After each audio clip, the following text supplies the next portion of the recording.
Claro, muy bien. Pues amigos, muy buenas tardes, muy buenas noches, muy buenos días donde se encuentren. Aquí transmitiendo una nueva revista sobre tópicos de economía en Revista Informativa Global Multimedia. Tenemos el placer y el gusto de tener invitado a un gran amigo, maestro mío de economía, el doctor Santos Mercado Reyes, el cual nos va a hablar un poquito sobre lo relacionado a cómo ve él la circunstancia actual de la crisis económica y cuáles serían las circunstancias adecuadas, óptimas para enfrentar este reto. Doctor Santos, si es tan amable presentarse, su trayectoria y con gusto, bienvenido. Muchas gracias, Carlos. Me da un verdadero gusto estar contigo y con tu auditorio. Creo que estás haciendo un trabajo excelente, un trabajo muy necesario para nuestras generaciones, que tenemos que incentivarlas, inducirlas a que sean gente activa y más en estos tiempos que son tan necesarios para que la gente pues no esté esperanzada a ver si le dan chamba, sino que tiene que conseguir su propio trabajo, conseguir su propio negocio, su propia empresa. Y eso creo que tú estás haciendo bastante bien y te felicito. Gracias, Pues gracias. mira, ¿qué te puedo decir de mí? Yo estuve estudiando, muy metido en los libros, en los tiempos de mi juventud, estudiando matemáticas en la Escuela Superior de Física y Matemáticas. Estuve un tiempo ahí, después me agarró el marxismo, me contagié de todas las ideas de izquierda y me salí como 10 años para ir a tratar de aplicarlas al sur de Sonora. Estuve varios años ahí. Después me cambiaron de rumbo. Empezamos a trabajar en las fábricas grandes y en las siderúrgicas y empezamos a hacer huelgas, marchas y toda esa porquería marxista que no sirve para nada. A la gente le da muchas esperanzas, pero terminan todos peor, terminan mal y el país termina lastimado. Después me regresé otra vez a la escuela a terminar mi licenciatura en matemáticas. Pues como no tenía otra cosa más que hacer, me metí a trabajar a la Universidad Autónoma Metropolitana y también a hacer una maestría en economía matemática. Okay. Antes de terminar la maestría me metí a un doctorado, el de la UAM, me tocó inaugurarlo. Y 3 años hasta que vi que lo que me enseñaban ya para nada. Me fui a otro doctorado, al Politécnico. Estuve otros 3 años que me sirvió para saber que ahí tampoco había buena ciencia económica. Me fui a los Estados Unidos, dije, por ser el país más capitalista, seguramente ahí me van a dar una buena teoría. Qué decepción. Estuve en la universidad de una de las más prestigiosas, es Tulane, una universidad bonita, de mucho prestigio, pero en economía estaban igual que en México. Entonces, pues me regresé otra vez a México, dije, bueno, ¿qué hago? Y dije, bueno, pues me voy a terminar mi doctorado en alguna escuela que, bueno, ya sé que no me van a enseñar economía, pero debo terminar ese ciclo. Y me fui a estudiar el doctorado en Chapingo, el doctorado en ciencias, en economía agrícola, y ahí lo terminé justamente el año en que murió Milton Friedman. Yo estaba terminando mi doctorado. Entonces, bueno, pues te puedo contar que tuve la buena suerte de conectarme con las ideas liberales. Empecé a leer a Milton Friedman, a Friedrich von Hayek, a Ludwig von Mises. Todo eso me lo enseñó una mujer que fundó el Instituto Cultural Ludwig von Mises. No sé si tú lo conociste, pero fue el primer instituto liberal que se fundó en México. La directora, pues desafortunadamente falleció hace un poco más de un año, pero ella fue la que me enseñó que había otra forma de pensar con los liberales, los libertarios, que ahora muchos le llaman los neoliberales. Yo mismo a veces me hago llamar como neoliberal, porque eso disgusta mucho a los izquierdistas y como me caen mal los izquierdistas, pues les digo que soy un neoliberal. Pues esa es mi trayectoria, sigo trabajando en la Universidad Autónoma Metropolitana. Ahora acabo de fundar un instituto, el Instituto Jefferson, para las Américas, de lo que se trata también hacer algo como lo que tú estás haciendo, nada más que queremos que esto pueda servir para toda América Latina, porque nuestros países lo que necesitan son ideas para desarrollarse, ideas para no dejarse que lo sujete el Estado, que lo sujete el gobierno, para estar esperanzados únicamente a lo que te dice el Estado. Cuando dejamos que nuestra suerte la maneje el Estado, pues no nos va bien como ha sucedido en otros países. Así es, doctor. Oiga, pues me parece muy interesante su trayectoria. Yo recuerdo puntualmente hace unos 5 años que fue cuando nos conocimos en una plática precisamente del grupo de libertarios, y usted me mostró un libro sobre educación, sobre una iniciativa que de alguna forma, si no mal recuerdo, fue Hayek y Mises, pero que usted también suscribió, y ahorita se está aplicando con forma exitosa en algunos países como es Suecia, creo que también, no sé si es Singapur. O sea, es la educación que de alguna manera no implica la intervención del Estado y que permite que los alumnos, cuando terminan su preparación, lo aplican a la realidad y un poquito rompe la injerencia del Estado y hace que los emprendedores crezcan, los empresarios se desarrollen y que la economía fluya. No sé si nos quiera platicar acerca de eso, doctor. Sí, mira, ese es un tema importantísimo. Y yo calculo que es el más importante. A mí a veces me dicen, oye, ¿por qué tú no eres empresario y por qué no te haces millonario? Bueno, he sido empresario, y he ganado mucho dinero. También lo he perdido, porque me han hecho huelgas y eso también, y he todo. Bueno, pero mira, la educación es un tema que debería de estar en la agenda liberal, en la agenda libertaria, en la agenda que busca la libertad, de los países, la transformación en un buen país. Es de lo más importante que hay. Mira, antes, hace todavía unos 150 o 200 años, la educación no estaba a cargo del Estado, pero bueno, ¿quiénes daban la educación? Pues a veces los monasterios o a veces privados. Y bueno, las cosas funcionaban bien.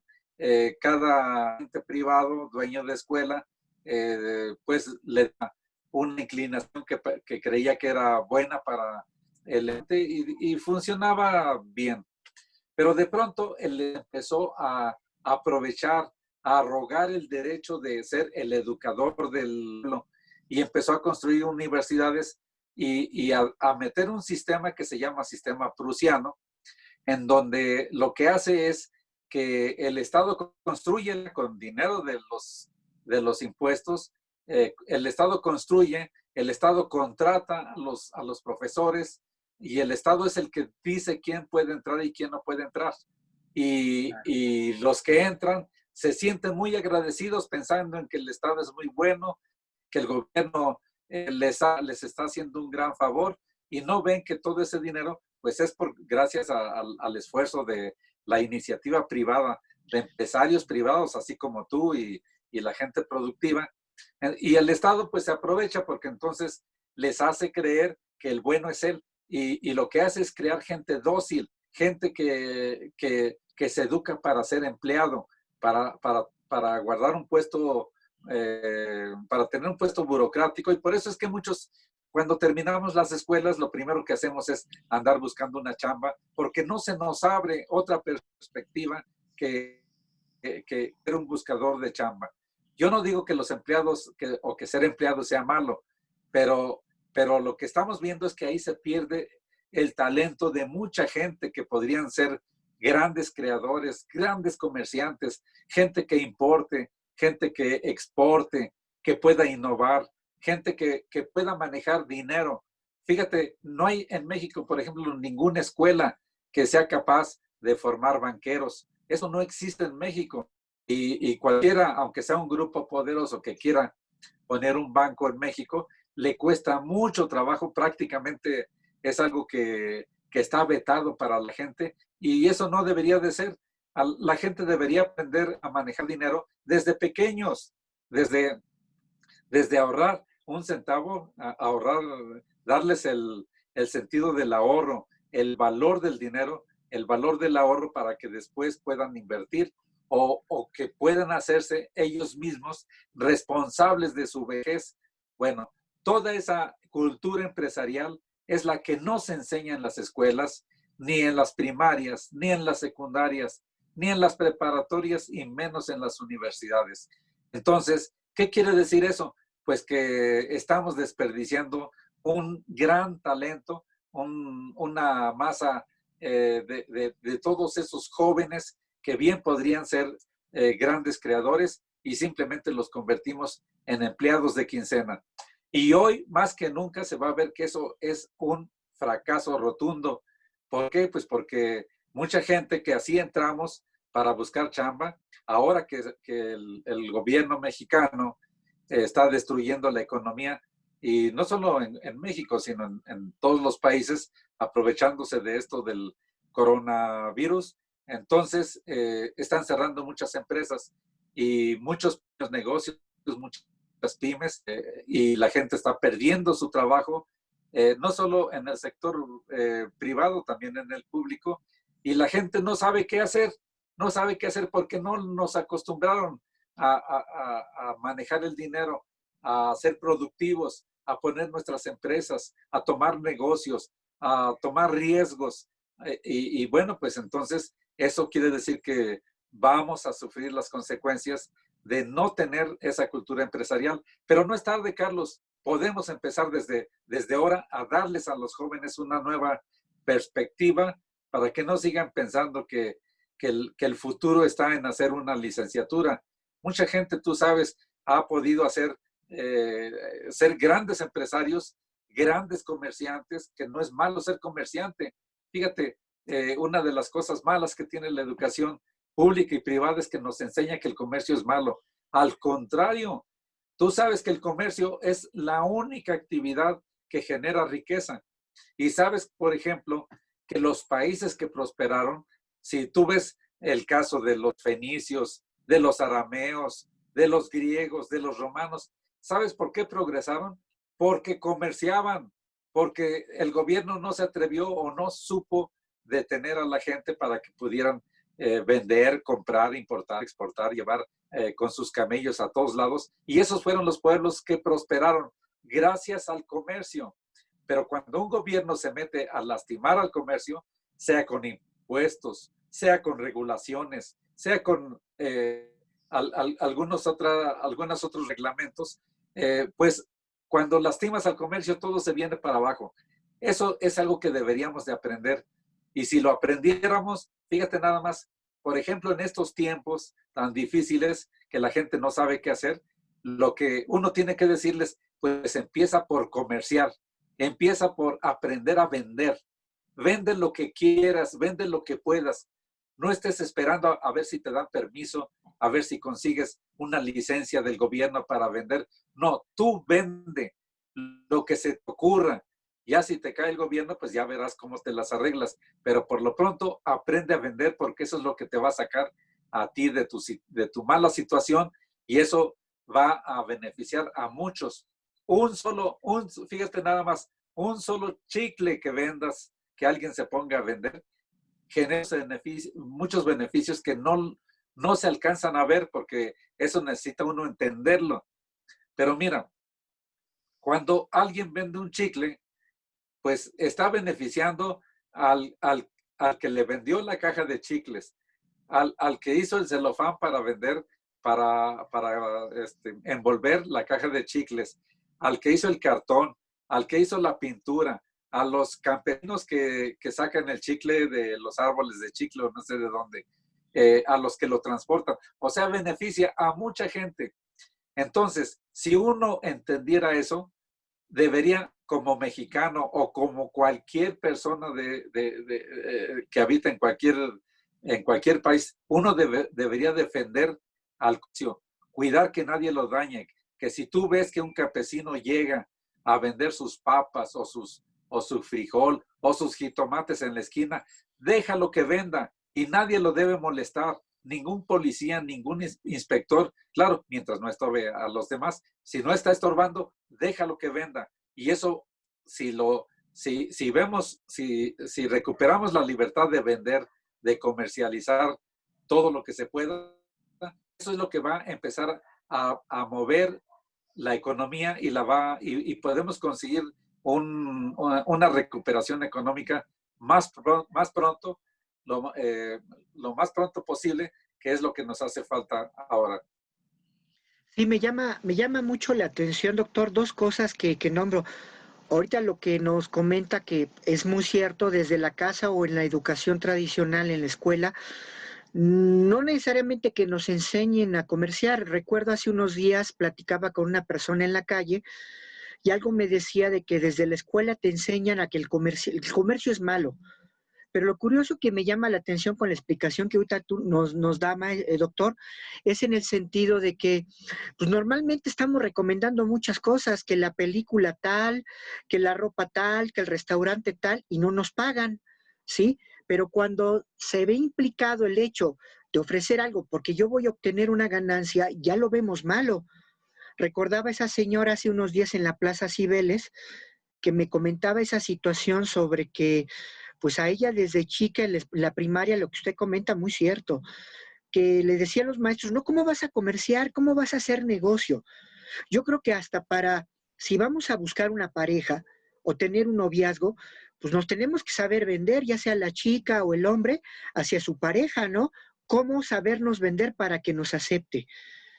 En el sentido tácito, yo recuerdo alguna vez en una plática en la cual yo asistí a la universidad que usted dio muy amablemente sobre Hayek, algo me hizo usted el comentario que tenía algunas diferencias, no necesariamente fuertes, con algunos profesores de su universidad, porque precisamente usted está abierto o ha estado abierto a transmitirles a sus alumnos no el hecho de que nada más se encierren en la cuestión de buscar un trabajo cuando terminen estudios, sino que busquen algo más, o sea, el emprender, el que a lo mejor también algunos llaman el capitalismo, que según para algunos es malo, pero que yo creo que el libre mercado, el capitalismo, aunque aquí no se ejerce, pues es lo que saca a la gente de la pobreza. ¿O usted cómo lo ve, doctor? Indudablemente, Carlos, estás al 100% de la razón. Mira, pues en este mundo nada más hay dos caminitos que uno puede seguir. O quiere seguir el capitalismo o quiere seguir el comunismo. Los países que se han ido por la ruta del comunismo, mira, ningún país de esos ha triunfado. Todos han dado muerte, han dado miseria, han dado pobreza. O sea, son países que fracasan. Y son países que fracasan por una razón muy simple. Primera, porque para formar el comunismo, el socialismo, sea en Venezuela, en Cuba, lo que se hace es concentrar el poder en manos de muy poca gente y especialmente de una sola persona. Es que volver al comunismo es crear una tribu, es añorar los tiempos de las tribus, de aquellas tribus de hace 20,000 años, en donde había un jefe y ese jefe era el que decidía todo y todos los demás tenían que obedecer al jefe. Si no obedeces, no comes. Esa estructura es propia del comunismo y así está Corea del Norte, así ha estado Cuba, así lo quieren llevar a Venezuela y así en México, en muchos países. Mira, fíjate, yo digo que la peor pandemia que hemos sufrido en el mundo es precisamente la pandemia del socialismo. ¿Por qué se empezó hace 100 años? Y empezó con la primera revolución comunista o la primera revolución socialista en este mundo, que fue precisamente México. Entonces, de ahí, pues, siguió la Unión Soviética, de ahí siguió China y todos los países de la Europa oriental. ¿Qué les dio? Pues no les dio nada. Fue un atraso, fue muerte, mucha gente murió de hambre por eso, pero parece que no hemos aprendido, Carlos. Parece como que la historia no nos entra en nuestra conciencia. Y por eso es que hay gente todavía que añora el comunismo, añora querer vivir en una tribu enorme, gigante, donde el gran Mesías es el que nos va a resolver la vida. Tenemos que desengañarnos de eso. Pero mira, el problema es que las escuelas, eso es lo que enseñan. Y por eso tú ves, vas a la escuela, a la UNAM, vas al Politécnico, hasta en universidades privadas, y ves los retratos del Che Guevara, los retratos de Mao. O sea, es gente, o los retratos de Carlos Marx, que creen que Carlos Marx aportó una ciencia. Es totalmente equivocado. O sea, ya revisando bien todo lo que hizo Marx, yo no le encuentro ni un solo punto de que pudiéramos rescatar, ni uno solo, ni su lucha de clases, ni su teoría del valor trabajo, ni su futuro con el materialismo histórico. No hay nada que pueda yo rescatar de Marx. Pero eso no lo puedes aprender hasta que no leas a la Escuela Austriaca de Economía. Ahora te voy a decir, el gran problema, uno de los grandes problemas, como decías, es la educación. Algo tenemos que hacer con la educación, si no, no vamos a salir. Lo primero, en general, tenemos que decir que tenemos como tarea que separar la educación y el Estado. El Estado no debe seguir manejando la educación. El Estado no es para manejar la educación, ni es para muchas cosas. Eso también requiere un cambio de mentalidad. O sea, el Estado nada más debe servir, así como el árbitro en un juego de fútbol, que es muy importante el árbitro, ¿sí? Por eso es que nunca ves partidos de fútbol sin árbitro. Pero no porque sea importante lo dejas que pueda meter el pie, que pueda darle un puntapié al balón. No puede meter goles porque su trabajo es muy específico. Tiene que cuidar que el juego funcione bien.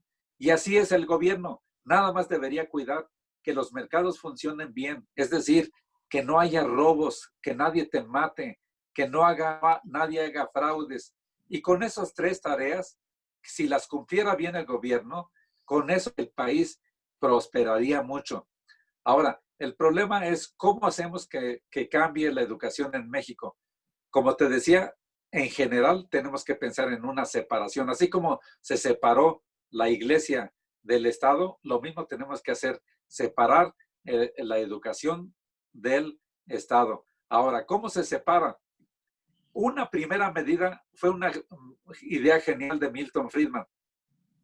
Dijo, bueno, mientras ustedes entienden por qué es malo tener un sistema estatista de educación, les propongo que por lo pronto metan el sistema del voucher. ¿Qué quiere decir el sistema del voucher? Quiere decir que en lugar de que el gobierno esté subsidiando a las escuelas, ahora tiene que subsidiar a los alumnos para que el alumno le pague a la escuela de su preferencia. Entonces, la escuela que está cobrando las colegiaturas, dale la libertad de que maneje esas colegiaturas como mejor considere, que contrate a sus profesores, y si no son buenos, también que los despida, que si tiene mucha demanda, pues que le ponga más pisos a la escuela, en fin, que haya autonomía académica y autonomía administrativa, y con eso lo que hace es que las escuelas empiecen a competir entre sí, y eso va a ser bueno para los alumnos, porque para que una tenga más alumnos tiene que dar algo mejor que la escuela que está al lado. Bueno, esa es la primera reforma, meter el sistema del voucher.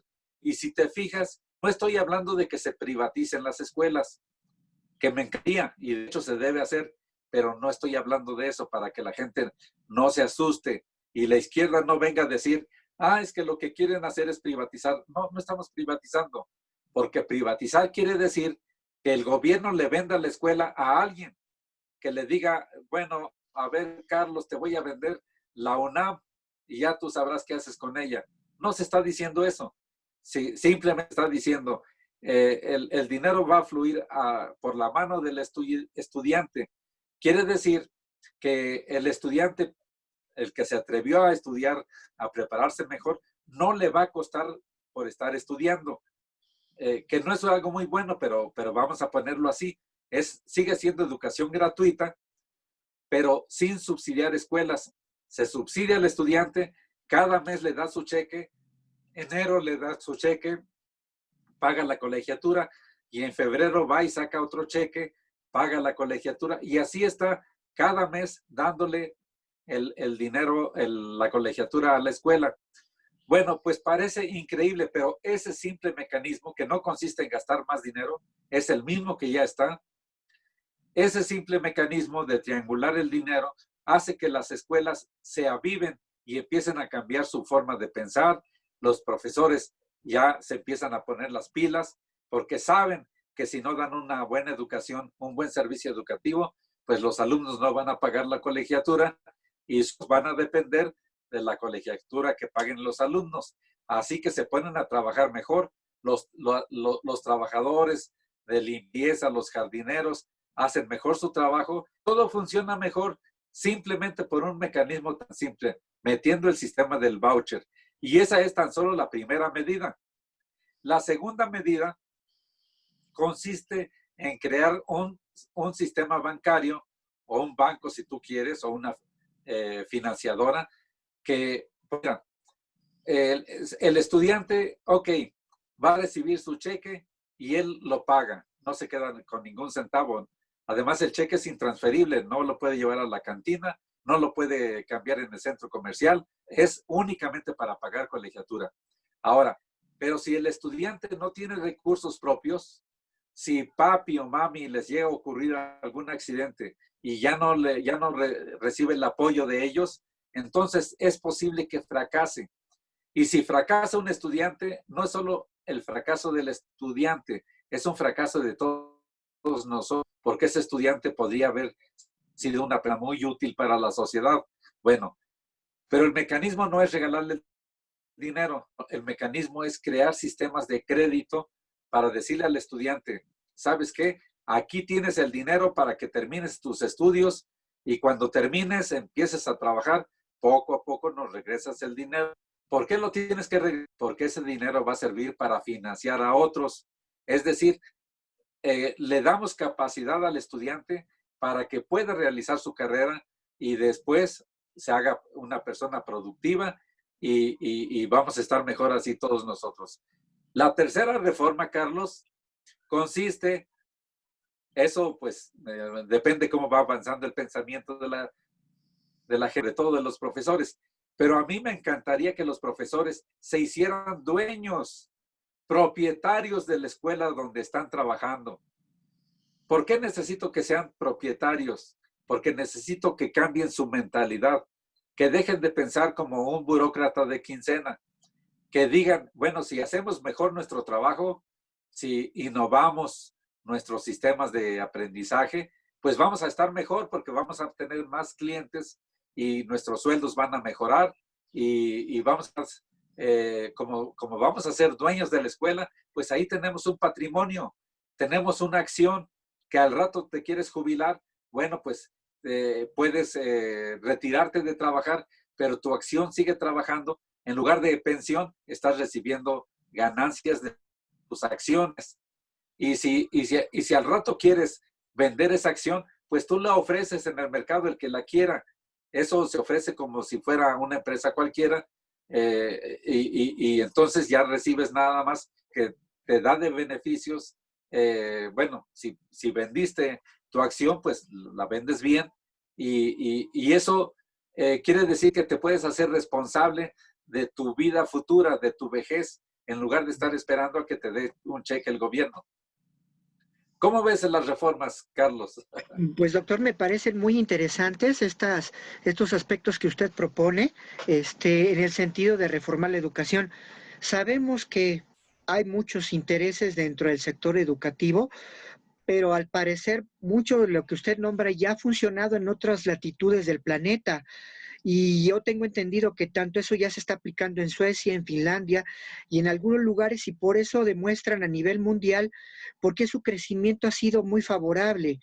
Ojalá que esto que usted nos platique y nos propone, pues se pusiera un poquito como iniciativa Tal vez no necesariamente en este gobierno, porque sabemos cómo está actuando, pero también, doctor, mire, ahorita por el espacio del tiempo nos gustaría que la próxima semana nos conectáramos, porque dentro de esta misma situación que habla, yo recuerdo que en alguna plática que nos ofreció en la universidad, en una disertación que nos platicó, nos habló de por qué la problemática de los alumnos que están en escuelas públicas con la UNAM salen inclusive hasta más caro el mantenerlos a través de lo que es el gravamen que nosotros como gentes damos a Hacienda y después se traslada al gobierno. ¿Por qué sale más caro un alumno que un alumno a través de estas propuestas que usted dice que salgan así, que salen inclusive más económicos? Yo me acuerdo en esa plática, me quedé pues verdaderamente muy interesado y que esto lo conozca la sociedad, ¿no? Doctor, la verdad ha sido un placer en esta primera entrevista con usted a favor de lo que nos está platicando, que nos haga favor la próxima semana de conectarnos para que siga hablando no nada más de estas reformas, sino de cómo usted visualiza, para mí esta crisis que es muy fuerte, no nada más de la pandemia, el que la gente empiece a hacer cambios no nada más educándose, sino que lo puede aplicar a la vida y como le digo, recuerdo muy puntualmente eso que nos nombró acerca de que un alumno de la UNAM o del Poli sale más caro que un alumno que se va a estudiar en el extranjero, porque eso yo lo escuché y me llamó mucho la atención que nos los explique, pero de antemano quiero agradecerle, quiero que si de alguna forma quiere dejar algún dato, algún teléfono, si algún televidente que nos esté escuchando a través de este video se quiera poner en contacto con usted, en donde lo pueden localizar y como le digo, pues estarnos la próxima semana a una segunda etapa de esta revista con usted. Con mucho gusto. Pues mira, mi teléfono te lo doy, es el 55 14 89 52 63. Lo repito, 55 14 89 52 63.